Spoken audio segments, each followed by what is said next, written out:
जैसे कि आप सबको पता है कि आज सोशल मीडिया के ऊपर एक तस्वीर और एक वीडियो वायरल कर रही है, जिसमें उन्होंने ये दिखाया है कि एक पेशावर में एक शख्स ने एक कादियानी को कत्ल किया है, जिसका ये कहना था कि मैं सरकार दो आलम सल्लल्लाहु अलैहि वसल्लम को, जनाब मोहम्मद मुस्तफ़ा सल्लल्लाहु अलैहि वसल्लम को आखिरी पैगंबर नहीं तस्लीम करता और गुलाम अहमद कादियानी को आखिरी नबी तस्लीम करता हूँ और वगैरह वगैरह। उस बयान के ऊपर उस नौजवान ने कमरे अदालत के अंदर उस शख्स को गोली मार दी।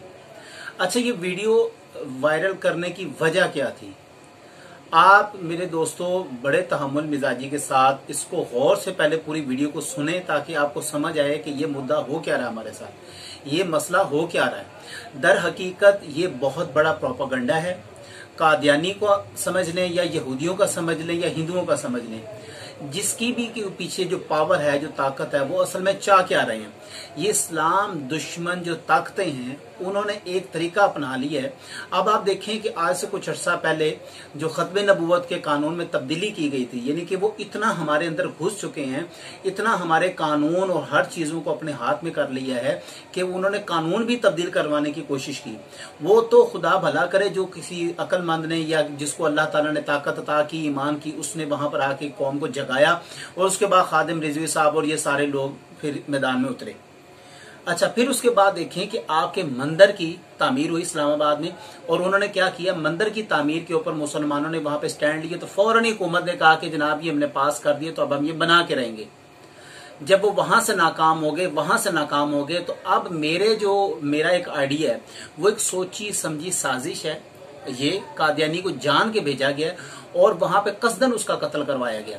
दर हकीकत अब अमेरिका दबाव डालेगा और दूसरी यहूदी जो लॉबीज हैं, जो ताकतें पीछे इसके कार फरमाएं जो काम कर रही हैं, वो दबाव डालेंगी पाकिस्तान के ऊपर, और इसके अंजाम और इसके नताइज बहुत ही भयानक होने वाले हैं। और अब मुल्क पाकिस्तान के अंदर ये बिकाऊ जो लोग होते हैं, सियासतदान, इनका कोई दीन ईमान नहीं होता। इनको सिर्फ पैसे से गर्ज है और अपने दौलत से गर्ज है, अपने ड्यूरेशन जो इनकी ताकत होती है, जो हुकूमत है, इनको उस चीज से मतलब होता है। दीन इस्लाम का इनसे किसी किस्म का कोई ताल्लुक नहीं है। अब मैं आपको बता रहा हूं कि अब ये नेक्स्ट ये कानून जो पास करवाएंगे, उसमें किसी भी ऐसे शख्स को अलाउ नहीं होगा, अगर करेगा तो उसको सजाए मौत। आपके सामने पीछे जो गाजी था कादरी साहब, जिन्होंने उसको सलमान तासीर को गोलियां मारी थी, उसके बाद क्या नतीजा निकला? हुकूमत अगर तो इस्लाम पसंद होती और इस्लाम को वो पसंद करती और इस्लाम के ऊपर चलते, तो फिर ये मामला ना पेश आता कि उस कादरी को, मुमताज कादरी को, वो किसी तरह भी कत्ल ना करते, शहीद ना करते, बल्कि उसको आजाद छोड़ देते। ये करने का मकसद ये है कि पीछे जो ताकतें हैं वो अब कुछ और करवाना चाह रही हैं। तो मेरा जहां तक ये ख्याल है, हम लोगों को इस मामले के अंदर कम से कम थोड़ा सा सोच समझ के, अगर कोई ऐसा वाकया हुआ भी है तो उस वीडियो को इतना वायरल ना किया जाए कि वो इन लोगों को, असल में तो ये इसी को बेस बनाएंगे ना।